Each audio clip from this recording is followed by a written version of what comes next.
উপস্থাপনা আমার কাছে মনে হয় অনেক কঠিন একটা কাজ। তুমি এত সুন্দর করে করছো। অভিনয় অনেক কঠিন। অভিনয় আমি এটা করি দেখে হয়তোবা হয়ে যায়। হ্যাঁ। কিন্তু উপস্থাপনা আমার কাছে দেখে অনেক ভয় লাগে, কঠিন লাগে। এত কিছু মাথায় রাখছো, প্রশ্ন করছো, এত ইনফরমেশন নিচ্ছ। আমি খুবই মানে তোমার কাজটাকে রেসপেক্ট করি। কিন্তু আমার মনে হয় আমি মনে হয় এত ভালো করে করতে পারবো না। না, না, আমার ধারণা সাহসের তুমি একটু পারবে। অভাব আছে আমার। এবার একটু কো-আর্টিস্টদের সম্পর্কে জানতে চাই। সাইলেন্স সিনেমার সেখানে আমরা একদম ভিন্ন রকম ভাবে তাদেরকে পেয়েছি। তাদের সম্পর্কে কি বলার আছে? কেমন ছিল কেমিস্ট্রি? দিনার ভাই ছিল। দিনার ভাইয়ের সাথে তো আমার আগেও নাটকে কাজ করা হয়েছে, সিনেমাতে কাজ করা হয়েছে। সো ওইটা হচ্ছে আমাদের রিলিফ ছিল, কোনো সমস্যা হবে না।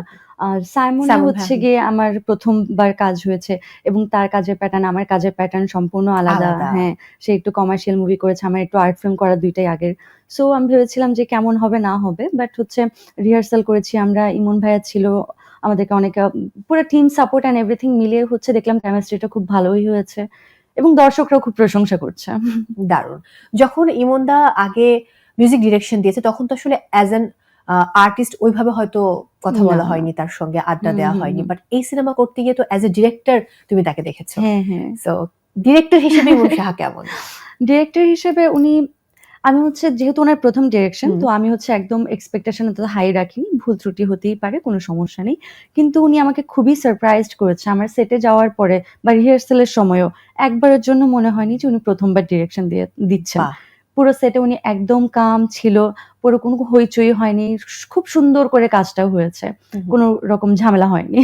আর এটা তো অনেক দিনের অভিজ্ঞতা। অভিজ্ঞতা হ্যাঁ, সবসময় কথা বলে। কাজে কিন্তু সেই প্রমাণটা থাকে হ্যাঁ, অভিজ্ঞতার। একদমই তাই। এটা একটা বড় ব্যাপার। একটু জানতে চাইবো, সামনে এই বছর তো শেষ। যদি পুরো বছরের পরিক্রমায় বলি যে কেমন ছিল এই বছর নীলার জন্য, তাহলে নীলা কি বলবে? এই বছরটাতে আমি অনেক কিছু শিখেছি, অনেক কিছু। আমার হুম, আ আমি অনেক বাউন্ডারি আমার জন্য ক্রস করেছি, যেগুলো নাকি আমি আগে করতাম না। হুম, হুম, আগে হুম, করতে হয়তোবা ভয় পেতাম বা আ আমি হয়তোবা অনেক ম্যাচিউর হয়েছি। অনেক স্টেপ আমি নিজের জন্য নিই হুম, হুম, এখন। হুম, নিজের জন্য দাঁড়াই। তো অনেক কিছু চেঞ্জেস এসেছে ব্যক্তি নীলার মধ্যে হুম। এবং I am loving this journey. That's good. এখন নীলা নীলাকেই সবচেয়ে বেশি ভালোবাসে। হ্যাঁ। এটা হওয়াটা যে কি পরিমাণ জরুরি। কি যে জরুরি এটা! আমরা এটা সবাই হ্যাঁ। ভুলে যাই নিজেকে ভালোবাসতে। অন্য মানুষজনের জন্য করতে, করতে নিজের জন্য কখন স্পেস ক্রিয়েট করতে হবে বা কোথায় নো বলতে হবে সেটা আমরা ভুলে যাই, করতে পারি না। তো এই জিনিসগুলো আমি রিসেন্টলি শিখছি এবং আমি দেখছি যে এগুলো আমাকে খুবই হেল্প করছে লাইফে। দারুণ ব্যাপার। সিলেটে সর্বশেষ কবে যাওয়া হয়েছে? আ ২ বছর আগে মনে হয়। বাসার সবাই কি তাহলে এখন ঢাকাতে থাকে নাকি তোমার সিলেটে কম যাওয়া হয়?